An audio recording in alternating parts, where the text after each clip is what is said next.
ഈ ഹേമ കമ്മിറ്റി റിപ്പോർട്ടുമായി ബന്ധപ്പെട്ട് വലിയ രീതിയിൽ ഉയർന്നു കേൾക്കാത്ത ഒരു പേരാണ് ദിലീപ്. പക്ഷേ ഇതിലെ വില്ലൻ ദിലീപാണ് എന്ന് പലരും പറയുന്നുണ്ട്. കാരണം ഈ നടിയെ ആക്രമിച്ച കേസുമായി ബന്ധപ്പെട്ട് ബാലചന്ദ്രകുമാർ ആ സമയത്ത് ദിലീപിനെതിരെ രംഗത്ത് വന്നപ്പോൾ പറയുകയുണ്ടായി, മൊഴിയെടുക്കുന്നതിന് മുൻപ് തന്നെ ദിലീപിനെ കൊല്ലാൻ സാധ്യതയുണ്ട്. കാരണം അത്തരത്തിൽ ദിലീപിന് വലിയ രീതിയിലുള്ള മാഫിയകളുമായിട്ടൊക്കെ ബന്ധമുണ്ട് എന്നൊക്കെ ബാലചന്ദ്രകുമാർ അന്ന് തുറന്നടിക്കുകയുണ്ടായി. ഈ നടിയെ ആക്രമിച്ച സംഭവം വന്നപ്പോഴും പല നടിയെ ആക്രമിച്ചതുമായി ബന്ധപ്പെട്ട് പൾസർ സുനിയെ ദിലീപാണ് ഏർപ്പാടാക്കിയതെന്നൊക്കെ പറഞ്ഞുകൊണ്ട് കാര്യങ്ങൾ പുറത്തു വന്നപ്പോഴും ദിലീപിൻ്റെ ഒരു വലിയ ബന്ധം, ഇത്തരത്തിലുള്ള ഒരു അധോലോക ബന്ധമെന്ന് തന്നെ പറയണം, അത് വലിയ രീതിയിൽ ചർച്ചയായിരുന്നു.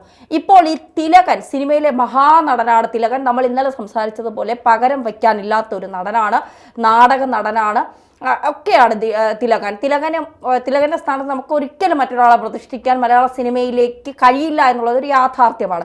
ആ യാഥാർത്ഥ്യം നിലനിൽക്കെ തന്നെ ഒരു സമയം മലയാള സിനിമയെ നിയന്ത്രിച്ചിരുന്നത് ദിലീപാണ്. തിരുവനന്തപുരത്ത് നിന്ന് സിനിമയെ കൊച്ചിയിലേക്ക് കൊണ്ടുവന്നതും ദിലീപാണ്. ദിലീപിൻ്റെ കയ്യിലായിരുന്നു മലയാള സിനിമ എന്ന് തന്നെ പറയേണ്ടി വരും. മോഹൻലാലും മമ്മൂട്ടികൾ ഉൾപ്പെടെയുള്ള താരങ്ങൾ ദിലീപ് പറയുന്നതിനനുസരിച്ച് മുന്നോട്ട് പോകുന്ന ഒരു സാഹചര്യം വരെ സിനിമാ മേഖലയിൽ ഉണ്ടായിരുന്നു എന്ന് സിനിമയിലുള്ള പല പ്രമുഖരും പിന്നീട് പറയുകയുണ്ടായി. ഈ സാഹചര്യത്തിൽ ദിലീപാണ് തിലകനെ ഏറ്റവും കൂടുതൽ ദ്രോഹിച്ചത് എന്ന് തിലകന്റെ തന്നെ നാടക സുഹൃത്തും നാടക കലാകാരനുമായ അമ്പലപ്പുഴ രാധാകൃഷ്ണൻ വെളിപ്പെടുത്തുകയുണ്ടായി. സത്യത്തിൽ ആ വെളിപ്പെടുത്തൽ ഇതിനു മുന്നേയും തിലകൻ തന്നെ പറയുകയുണ്ടായി, ഒരു നടൻ തന്നെ ഒരുപാട് ദ്രോഹിക്കാൻ വേണ്ടി മുന്നിട്ട് നിൽക്കുന്നു, തൻ്റെ അവസരങ്ങൾ ഇല്ലാതാക്കുന്നു എന്നൊക്കെ പറഞ്ഞുകൊണ്ട്. യഥാർത്ഥത്തിൽ ദിലീപ് ഈ വിഷയത്തിൽ ഒരു വലിയ വില്ലനാണോ? ദിലീപിനെ നമുക്കറിയാം, വളരെ പെട്ടെന്ന് ജനങ്ങളുടെ ഈ ജയറാം എന്ന് പറയുന്ന ഒരു സിനിമാ നടൻ ജനങ്ങളുടെ മനസ്സിൽ, അതായത് കുടുംബ പ്രേക്ഷകരുടെ മനസ്സിൽ എങ്ങനെ ഇടം പിടിച്ചോ അതുപോലെയാണ് സ്റ്റെപ്പ് ബൈ സ്റ്റെപ്പായിട്ട് ദിലീപ് ഇടം പിടിക്കുന്നത്. അപ്പോൾ ജയറാമിനുണ്ടാകുന്ന ഒരു വലിയ ആരാധക വൃന്ദമുണ്ട്. അതിനെ മറികടന്ന് പതിയെ ദിലീപ് ആ പരിസരങ്ങളിലേക്ക് വന്നു. എന്ന് വെച്ചാൽ നമ്മുടെ അയലത്തെ യുവാവ് എന്നുള്ളൊരു ഇമേജ് സൃഷ്ടിച്ചുകൊണ്ട് ദിലീപ് വന്നു. പിന്നീട് ദിലീപ് അമാനുഷിക കഥാപാത്രങ്ങളിലേക്ക് അങ്ങ് വിരാജിക്കുന്ന ഒരു കാലഘട്ടം നമുക്ക് പലപ്പോഴും ഉൾക്കൊള്ളാൻ പറ്റിയില്ല. പക്ഷേ ദിലീപിൻ്റെതായ ഒരു ഫാൻസ് അസോസിയേഷനൊക്കെ ഉള്ളതുകൊണ്ട് അദ്ദേഹം ആ സിനിമാ മേഖലകൾ ഏതാണ്ട് സിനിമാ മേഖല പിടിച്ചടക്കി. മമ്മൂട്ടിയും മോഹൻലാലും എന്ന് പറയുന്ന സൂപ്പർ താരങ്ങളെ പോലും നിയന്ത്രിക്കുന്ന ഒരു വലിയ മാഫിയകളുടെ ഉടമസ്ഥനായിട്ട് ദിലീപ് മാറുന്നു. അങ്ങനെയാണ് നമ്മൾ പെട്ടെന്ന് ദിലീപിനെ ഒരു നായക രൂപത്തിൽ നിന്ന് പ്രതിനായക രൂപത്തിലേക്ക് കണ്ടു തുടങ്ങിയത്. പക്ഷേ സിനിമാ മേഖലയിലുള്ളവർക്ക് അപ്പുറത്തേക്ക് ഈ കാര്യങ്ങൾ കൃത്യമായി അറിയണമെന്നില്ല. പലരും ദിലീപിനെ പേടിച്ച് കഴിയുന്നു. അപ്പോഴാണ് ഈ പ്രശ്നങ്ങൾ ഉണ്ടാകുന്നത്, നടിയെ ആക്രമിച്ച കേസ് ഉണ്ടാകുന്നത്, അങ്ങനെ പല പ്രശ്നങ്ങളും ഉണ്ടാകുന്നു. എന്തായാലും കാവ്യനീതി എന്ന് പറയുന്ന പോലെ ദിലീപ് ഏറ്റവും കൂടുതൽ ദ്രോഹിച്ചത് തിലകനെയാണെങ്കിൽ അതേപോലെ തന്നെ ഈ സമൂഹവും സിനിമാ മേഖലയും ദിലീപിന് തിരിച്ചടി നൽകുകയും ചെയ്തു. പക്ഷേ തിലകൻ എന്ന് പറയുന്ന നടനെ നമ്മൾ ആലോചിച്ച് നോക്കൂ, ഈ പ്രേക്ഷകരുമായി നേരിട്ട് സംവദിക്കാൻ കഴിയുന്ന ഏറ്റവും വലിയ മാധ്യമം എന്ന് പറയുന്നത് നാടകമാണ്. നേരിട്ട് പ്രേക്ഷകരുടെ ഒരു വിലയിരുത്തൽ, അവരുടെ ചിരി, കരച്ചിൽ, സങ്കടങ്ങൾ, അപ്പോൾ ഒരു നടൻ എന്ന നിലയിൽ അതെല്ലാം നേരിട്ട് കണ്ടു മനസ്സിലാക്കാം. അപ്പോൾ തിലകൻ സിനിമയിൽ നിന്ന് ഫീൽഡ് ഔട്ടായി പോകാനുള്ള കാരണം ദിലീപായിരുന്നു. ദിലീപ് പറയുകയാണ്, ഇന്ന ചിത്രത്തിൽ തിലകനെ എടുക്കരുത്, ഇന്ന സിനിമയിൽ നിന്ന് തിലകനെ ഒഴിവാക്കണം എന്ന് പറഞ്ഞാൽ അത് കേൾക്കേണ്ട ബാധ്യതയുള്ള സംവിധായകരും നിർമ്മാതാക്കളുമുണ്ട്. ഇനി ഞങ്ങൾക്കത് പറ്റില്ല എന്ന് പരസ്യമായി ആളുകൾക്ക് പറയാൻ പറ്റുന്നില്ല. കാരണം എല്ലാ മേഖലയിലും ദിലീപ് പിടിമുറുക്കി.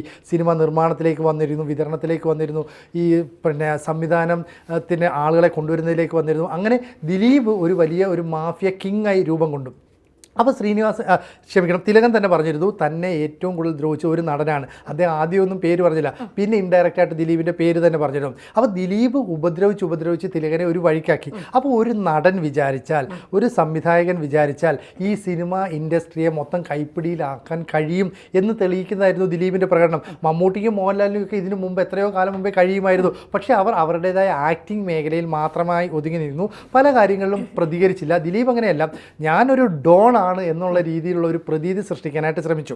അങ്ങനെ സൃഷ്ടിച്ച ദിലീപിൻ്റെ ഒരു ഇമേജാണ് തിലകൻ എന്ന് പറയുന്ന ഒരു സ്വാഭാവിക നടനെ ഇല്ലാതാക്കിയത്. അദ്ദേഹത്തെ നാടകത്തിലേക്ക് വീണ്ടും തിരികെ കൊണ്ടുവരുന്നു. അദ്ദേഹത്തിൻ്റെ സുഹൃത്തായ അമ്പലപ്പുഴ ഗോപകുമാർ പറയുന്ന കാര്യങ്ങൾ, അമ്പലപ്പുഴ രാധാകൃഷ്ണൻ പറയുന്ന കാര്യങ്ങൾ നമ്മൾ കേൾക്കണം. കാരണം ഈ തിലകൻ എന്ന് പറയുന്ന ആൾക്ക് ഞാൻ വേദി ഒരുക്കുന്നു, ഞാൻ കൂടെ നിൽക്കുന്നു. അപ്പോൾ അദ്ദേഹം എത്രത്തോളം കാര്യങ്ങൾ തുറന്നു പറയുന്നുണ്ട്. അദ്ദേഹം പറഞ്ഞ കാര്യങ്ങളെല്ലാം തന്നെ ഇപ്പോഴും ഈ പുറത്തേക്ക് വരുന്നില്ല. എന്തായാലും തിലകനെ നന്നായി ദ്രോഹിച്ച മലയാള സിനിമയിൽ ഒരു കൂട്ടം ആളുകൾക്ക് ഈ ഒരു തിരിച്ചടി എന്ന നിലയിലാണ് ഇപ്പോൾ ഈ ഹേമ കമ്മിറ്റി റിപ്പോർട്ടും അതുമായി ബന്ധപ്പെട്ട കാര്യങ്ങളൊക്കെ പുറത്തു വരുന്നത്.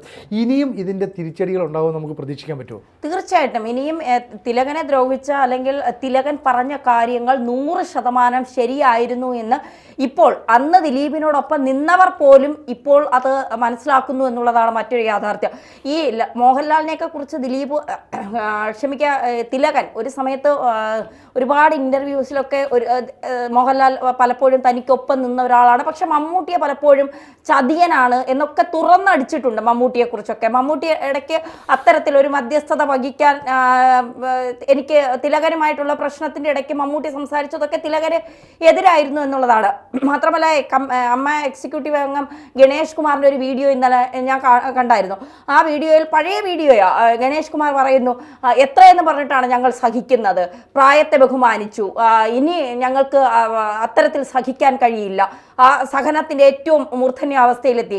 ഇതിലും വലിയ ആരാധകരുള്ള വലിയ കാലം സിനിമയിൽ നിന്ന ആളാണ് മധുസാറിനെ കൊണ്ട് ഞങ്ങൾക്ക് പ്രശ്നങ്ങളൊന്നുമില്ല, തിലകനെ കൊണ്ടാണ് പ്രശ്നം. തിലകനെ കൊണ്ടുള്ള പ്രശ്നം എന്ന് പറയുന്നത് തിലകൻ കാര്യങ്ങൾ മുഖത്തു നോക്കി പറയുന്നു, തുറന്നടിക്കുന്നു എന്നുള്ളതാണ്. സത്യസന്ധമായ കാര്യങ്ങൾ തിലകൻ എല്ലാവരോടും, അതായത് തനിക്ക് ബോധ്യപ്പെട്ട കാര്യങ്ങൾ അത് സത്യസന്ധമാണെങ്കിൽ അത് മറ്റുള്ളവരോടുകൂടി പറയാൻ തിലകൻ ബാധ്യസ്ഥനാകുന്നു എന്നുള്ളതാണ്. ആ തുറന്നു പറച്ചിലുകളാണ് ഒരുപക്ഷെ തിലകന് നേരെ ദിലീപ് ഇത്തരത്തിൽ തിലകനെ മാനസികമായി ദ്രോഹിക്കാൻ, തിലകനെ സിനിമയിൽ നിന്ന് ഒഴിവാക്കാനും, തിലകനെ എനിക്ക് തോന്നുന്നു ഏകദേശം അദ്ദേഹത്തിന്റെ അവസാന നാളുകളിലൊക്കെ അദ്ദേഹം വലിയ രീതിയിൽ മാനസിക സമ്മർദ്ദം അനുഭവിച്ചിട്ട് പോയ ആളാണ്. ആ സമ്മർദ്ദത്തിന് പുറത്താണ് അദ്ദേഹം പറഞ്ഞത്, എന്നെ ദ്രോഹിച്ച ഒരാൾ അഴിയെണ്ണുന്നത് കേരള സമൂഹം കാണുമെന്നുള്ളത്.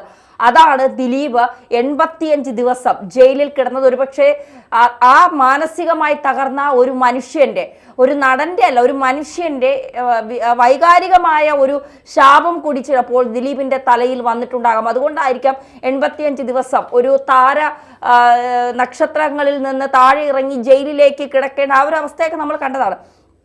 എന്തായാലും ദിലീപ് ഇക്കാര്യത്തിൽ മാറി നിൽക്കുന്നുണ്ട് എങ്കിലും ഇതിൻ്റെ ഒക്കെ പിന്നിൽ പ്രവർത്തിച്ചത് ആരാണ് എന്നുള്ളത് മലയാള സിനിമയിലുള്ള എല്ലാവർക്കും അറിയാം. മമ്മൂട്ടി, മോഹൻലാൽ ഉൾപ്പെടെയുള്ളവരെ നിയന്ത്രിക്കുന്ന തരത്തിലേക്ക് ദിലീപ് എങ്ങനെ എത്തി, ഈ തിലകനെ ദിലീപ് ടാർഗറ്റ് ചെയ്തത് എന്തിനാണ്, തിലകൻ്റെ അവസരങ്ങൾ ഇല്ലാതാക്കിയത് എന്തിനാണ് എന്നൊക്കെയുള്ള കാര്യങ്ങൾ ഇപ്പോൾ മലയാള സിനിമയിലുള്ള പലർക്കും അറിയാം. പലർക്കും തിലകനോട് മാപ്പ് ചോദിക്കണമെന്നുണ്ട്. പക്ഷേ അദ്ദേഹം ജീവിച്ചിരിപ്പില്ല. അതുകൊണ്ട് ആ ഒരു തരത്തിലേക്ക് പോകാൻ കഴിയാത്തത് കൊണ്ട് ഇപ്പോഴും പലരും മനസ്സുകൊണ്ട് അദ്ദേഹത്തോട് മാപ്പ് ചോദിക്കുന്നുണ്ടാകാം. തീർച്ചയായിട്ടും ഇപ്പോൾ ഇവിടെ നമുക്കറിയാം ദിലീപുമായി തിലകൻ ചെയ്ത വേഷങ്ങൾ, മമ്മൂട്ടിയുമായി തിലകൻ ചെയ്ത വേഷങ്ങൾ, ഇതൊക്കെ തന്നെ മലയാള സിനിമയിലെ എക്കാലത്തെയും മികച്ച കഥാപാത്രങ്ങളാണ്. അവരുടെ കോമ്പിനേഷൻ റോളുകൾ അവർ അഭിനയിക്കുമ്പോൾ ഒരു മത്സരബുദ്ധിയോടെയാണ് അഭിനയിച്ചത്. പക്ഷേ ഇവർക്കിടയിൽ ചില, അതായത് എനിക്കിഷ്ടമില്ലാത്ത കാര്യങ്ങൾ മറ്റൊരാൾ പറഞ്ഞാൽ എനിക്ക് അയാളോട് വൈരാഗ്യം തോന്നുന്നു. ഇവിടെ തിലകനോട് തോന്നിയ വൈരാഗ്യം മുഴുവൻ ഈ രീതിയിലായിരുന്നു. അതുകൊണ്ടാണ് തിലകൻ ഒറ്റപ്പെടുത്തിയത്. മമ്മൂട്ടിയും തിലകനെ കൃത്യമായി തന്നെ ഒറ്റപ്പെടുത്തി എന്നാണ് പറയുന്നത്. തിലകനെ വളരെ മോശമായിട്ടാണ് മമ്മൂട്ടി കൈകാര്യം ചെയ്തത്. ഒരു കൂളിംഗ് ഗ്ലാസ് സ്ഥിരമായി കൈമാറുന്ന ഒരു നടൻ എന്നാണ് മമ്മൂട്ടി ഇൻഡയറക്റ്റ് ആയിട്ട് പറഞ്ഞുകൊണ്ടത്.